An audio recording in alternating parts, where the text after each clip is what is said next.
Sosialisasi akreditasi Pokja, PPK, Pendidikan dan Pelayanan Kesehatan. Kami mewakili Ketua Pokja dari PPK untuk memberikan sedikit sosialisasi.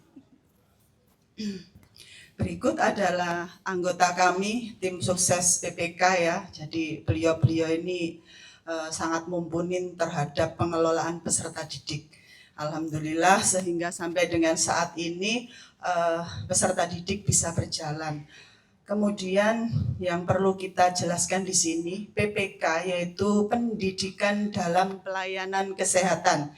Jadi PPK di sini khususnya yaitu terkait dengan peserta didik. Jadi peserta didik.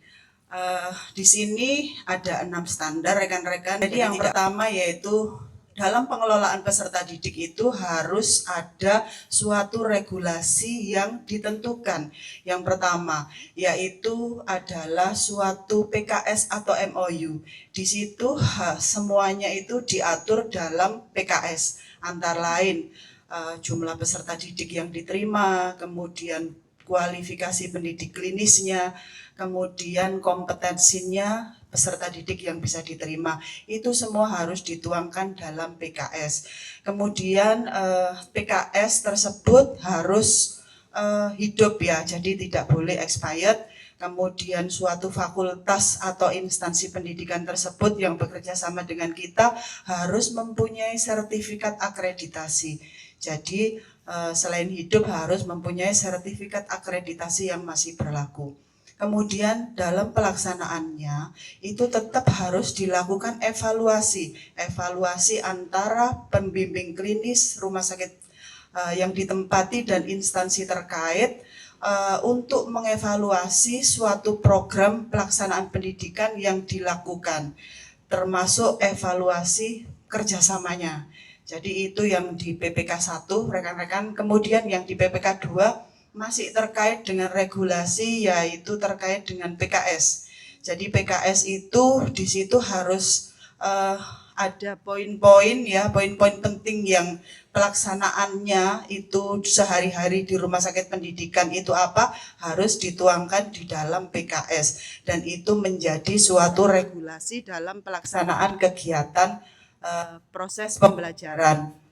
Selain itu kita harus ada suatu panduan di dalam internal rumah sakit kita ya, bagaimana sih cara mengelola peserta didik itu, program pendidikannya, kemudian kurikulum pendidikannya, semua itu harus ada diatur di dalam PPK kedua. Kemudian PPK yang ketiga di situ juga harus diatur dan dihitung atau harus ada bukti-bukti bahwa rasio pendidik klinis dengan peserta didik itu harus sesuai dengan PKS yang disepakati.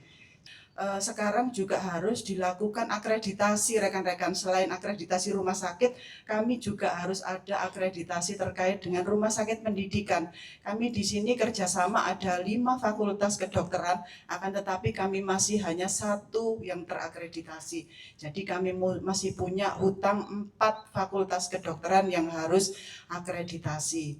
Berikut rekan-rekan yang bisa saya sampaikan, semoga bermanfaat untuk kita semua. Saya terima kasih atas dukungannya selama ini terhadap peserta didik. Saya mohon nanti peserta didik itu diopeni dokumen-dokumennya agar bisa lebih baik. Saya akhiri, terima kasih.